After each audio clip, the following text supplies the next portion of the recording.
What's up, Jim? Everybody, Jimmy Faluca reporting, all on his own this time.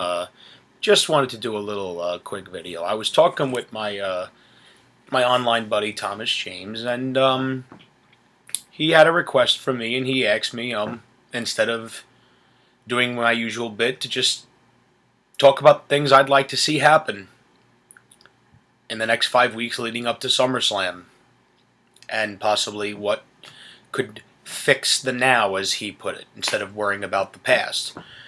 Because after what I saw at Battleground, I'm a little annoyed. Because Kevin Owens not only did he get beat, which I guess I could have lived with. It wasn't the fact that Kevin Owens got beat. It was the fact that he got beat clean. And there was no protection for him. And now it would seem that now John Cena has moved on and he's going up against Seth Rollins. And that bothers me. It does bother me.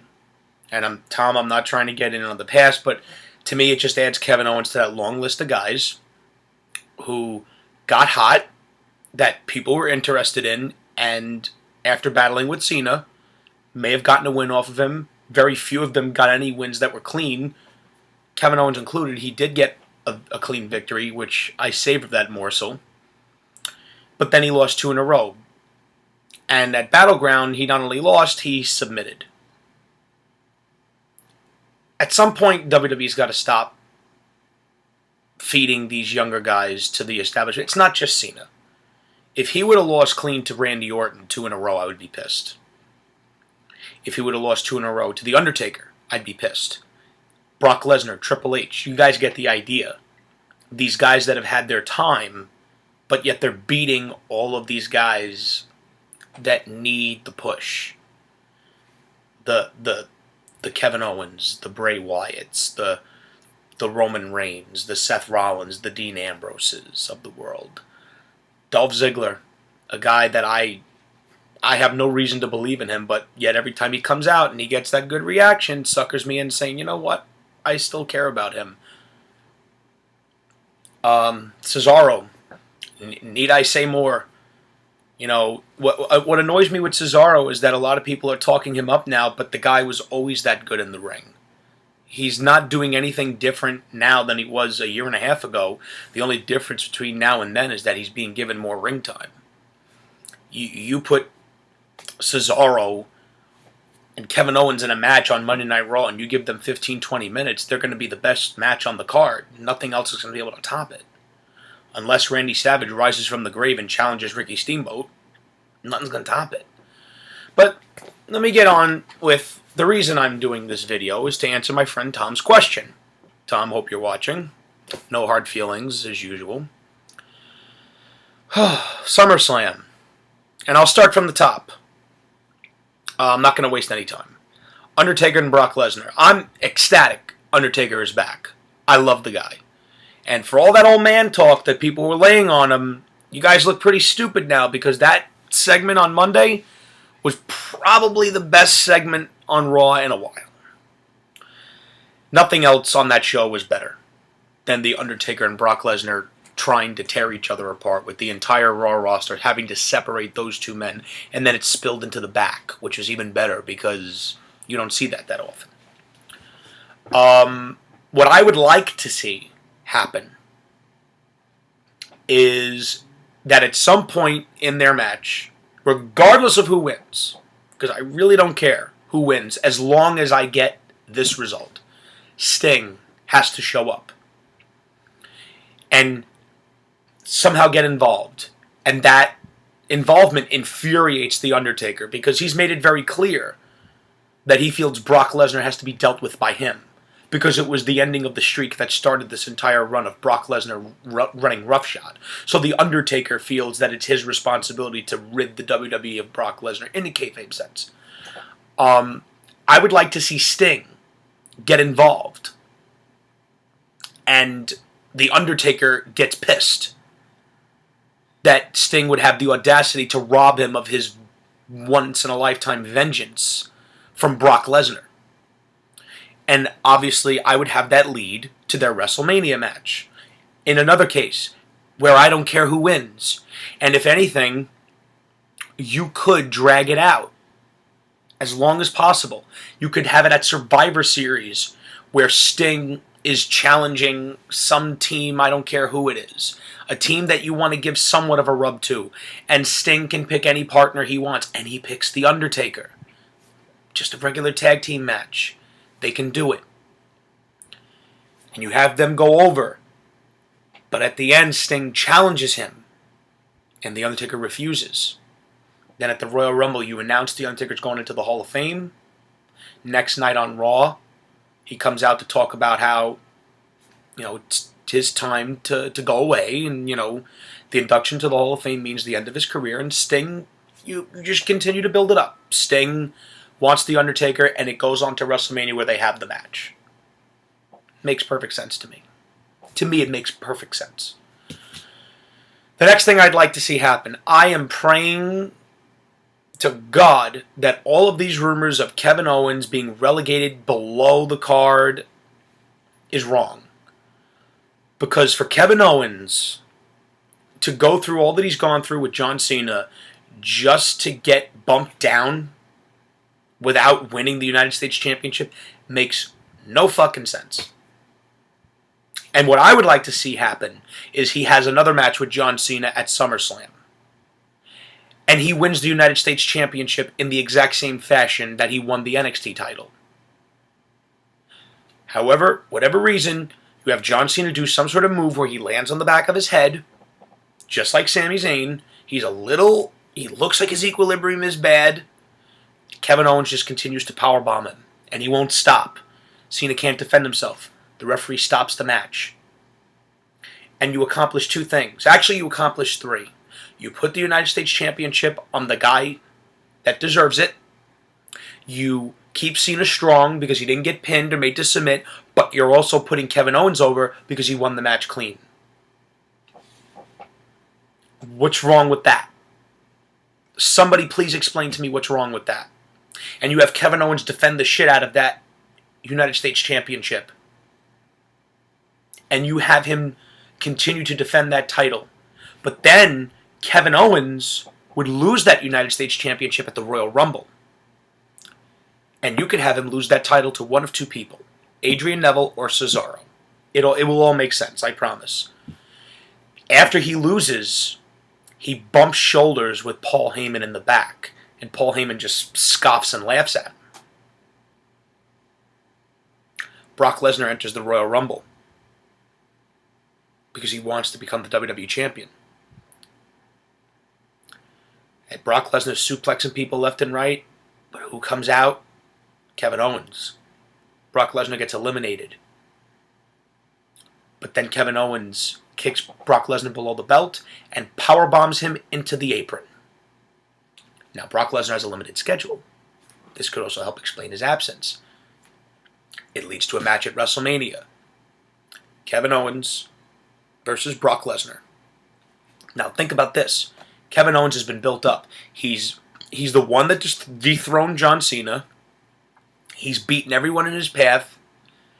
Very barely lost the United States Championship to either Cesaro or Adrian, preferably Cesaro. Preferably. In my world, I would have it be Cesaro. And Paul Heyman had the audacity to laugh at him. Okay, Kevin Owens has something to say about that. Your client's not all that bad now, is he? And then at WrestleMania, Kevin Owens and Brock Lesnar have a match. They kick the crap out of each other. Obviously, Brock would dominate most of it because that's just who Brock Lesnar is. And little by little, Kevin Owens starts to undo the padding on one of the top turnbuckles. Kevin Owens hangs onto that top turnbuckle, but Brock German suplexes him. But at the same time, Kevin Owens pulls off that top turnbuckle. Brock Lesnar goes to charge him, but he hits his head on the exposed top turnbuckle. Pop-up powerbomb. Obviously, it would probably be the second or third of the match, and Kevin Owens wins. Brock Lesnar is still not beaten clean, but Kevin Owens gets a big victory. And after you get a pinfall victory over Brock Lesnar, you're fucking somebody. Another thing I would do. At SummerSlam, I would still do Dean Ambrose and Roman Reigns against Bray Wyatt and Luke Harper. But what I would do is this. There's some sort of miscommunication between Ambrose and Reigns. Ambrose takes the fall, and Reigns is pissed. Like, what are you doing? You're supposed to be helping me, and we friggin' lost, and you showed dissension between the two. And you continue to put them in tag matches on Monday Night Raw, and you can see that there's obviously dissension between the two. And it leads to a tag match at Night of Champions where they challenge for the tag team titles, and they fail. And your tag team champions would be the New Day at that point. I would have the New Day win the tag team titles back. They were doing fine as heels. I actually have grown to like them, honestly. And at the end of that, you have Roman Reigns spear the hell out of Dean Ambrose.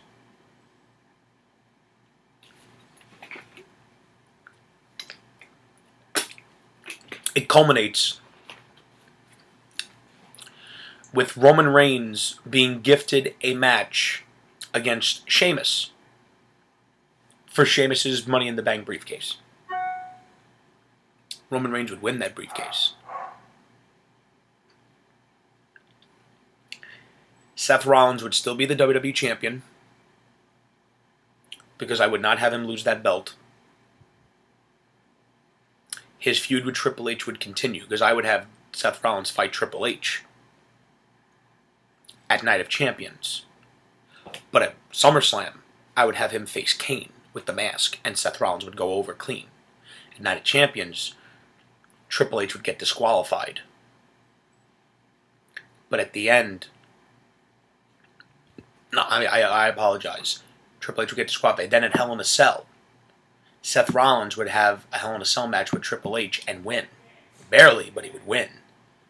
But at the end, Roman Reigns would come out with that briefcase. And he would cash in. And he'd become the WWE champion. The Roman Empire has begun. And he's with the Authority. And Roman could turn around and say, you could look at the people and say, you guys forced me into this. I tried to be your hero. I tried to be your Superman. I tried to be your guy. And you guys rejected me. And for what?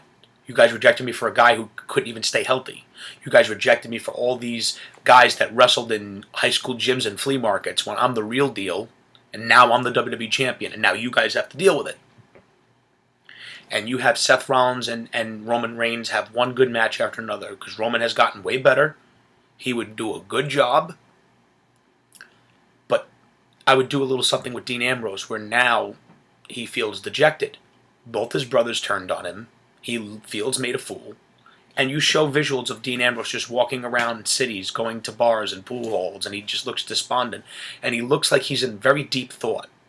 Like there's a lot going on here. And it culminates with Dean Ambrose being the number 30 entry at the Royal Rumble, because no one's seen him like maybe a month or two. He would get a huge pop, and he wins the Rumble. But that same night, I would have Seth Rollins and Roman Reigns go to a no contest. So Seth Rollins is saying, I'm owed a match because there was no winner. Dean Ambrose could turn and say, I'm the number one contender.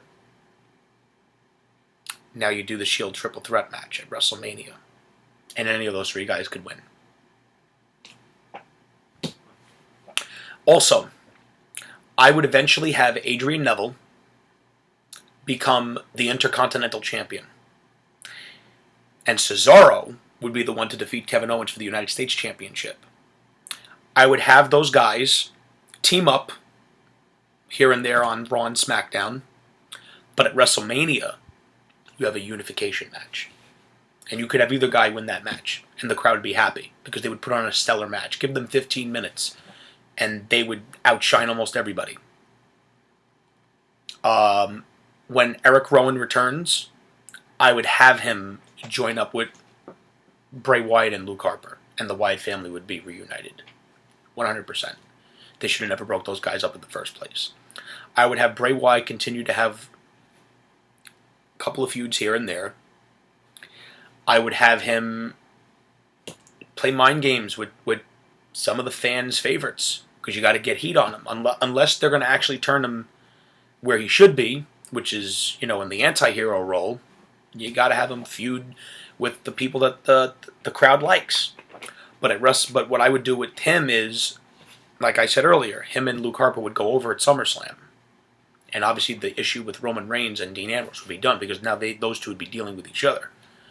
Um, I would almost have, Bray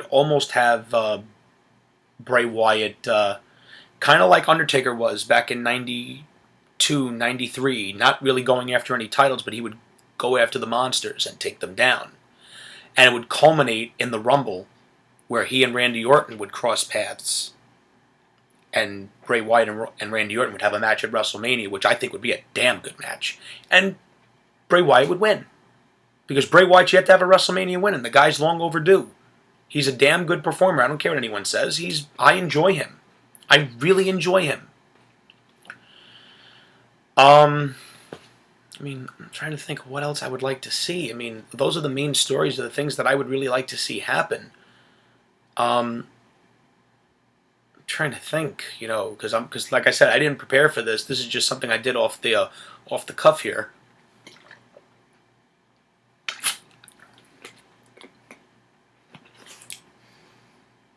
But those are your main storylines. Those are your main storylines. Now, if I was to get into something that was a little lower on the card, I mean, like I said, I would have to sit and really think about it. But if I'm just going to think off the cuff like I am now, I personally think everything I've given you, Tom, so far is not that bad.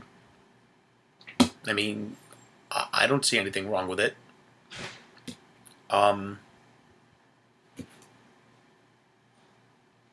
Yeah, I think I'm going to leave it at that. Sometimes less is more. Let me know what you think, and you asked for answers, and I feel I gave them. There you go, Tom. Let me know what you think.